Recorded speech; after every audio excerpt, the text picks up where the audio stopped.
Chairman Mast, Ranking Member Crow, members of the committee, thank you for attending this and thank you for holding this critical roundtable. My name is Andrew Sullivan. I'm a veteran of the wars in Iraq and Afghanistan, the highlight of my career being an Army Infantry Company commander in Afghanistan in 2013 and 2014.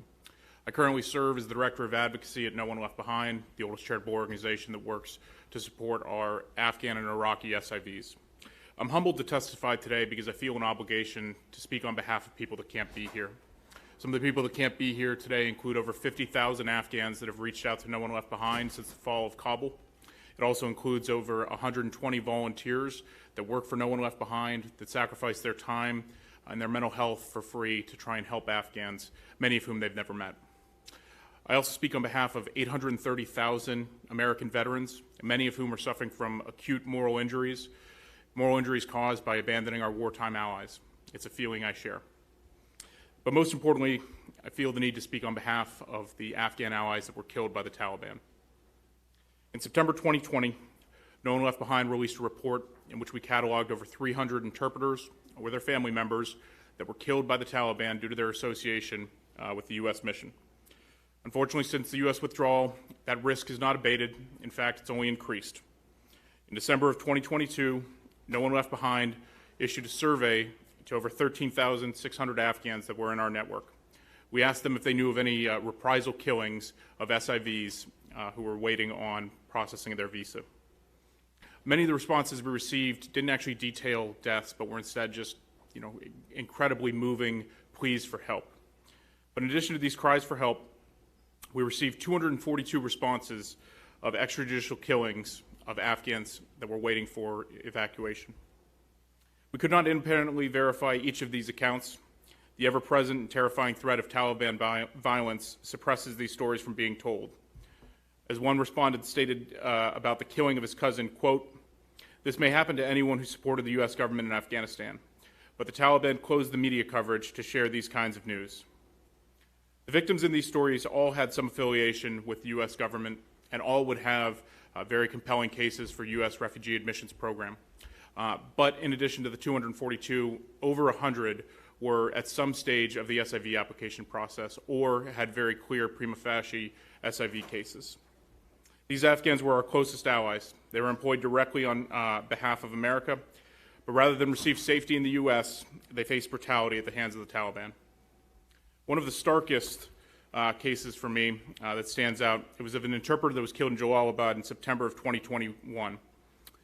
His friend submitted the following: "I entered a shop to buy us some drinks when I heard gunshots. I came out of the shop and saw Imdadullah being shot in front of his two kids and his kids crying. Imdadullah had done his SIV interview in the Kabul embassy and was waiting for pickup before his hopes were shattered. I'm grateful to the committee for being able to share Imdadullah's story, but telling his story is not sufficient. Congress and the administration must take action. We must improve SIV processing. It routinely takes well over 9 months, which is required by statute. In the last report, it took over 600 days to process an SIV on average. Despite the dire situation for our allies, only one piece of SIV-related legislation has been passed since the fall of Kabul. It was an authorization of a paltry 4,000 additional SIVs. Our allies cannot wait. If our promise is to mean anything, Congress must support our allies by immediately passing the bipartisan and bicameral Afghan Adjustment Act and Afghan Allies Protection Act of 2023. Passing these bills won't right all of the wrongs, but it will prevent additional bloodshed. Finally, it's important to realize that our Afghan allies are not alone in feeling abandoned. Despite all the challenges facing Afghan SIV applicants, they at least have a path forward. Many of our wartime allies, interpreters from Iraq and Syria, have no path forward. In Iraq, the 1244 SIV program is moribund. It's accepted no new applications since September of 2014. In Syria, there is no program. I would like to thank Rep. Crow and Rep. Waltz. They had introduced legislation in both the 115th and 116th Congress to rectify this. It unfortunately has not been signed into law. Syria is not alone. In Yemen, local national employees have been detained and harassed by the Houthis as early as 2021. That risk has only increased. So I want to center our Afghan voices today, but I want to make sure that we never do this again to any other population of wartime allies. America must learn from the brutal consequences of our failures in Afghanistan. We must create a permanent SIV program that is not tied to one specific country or war. We must anticipate that we may need to help others, even if it's in small numbers, again in the future.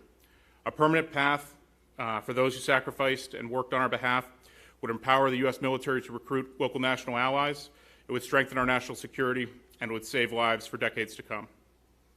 For America to keep its promise, we must share these harrowing stories of Taliban reprisal. Our murdered allies deserve that we tell their stories, but we must expedite the relocation of vulnerable Afghans, and we must create policies to ensure that it doesn't happen again. Thank you again for your time. I look forward to your questions.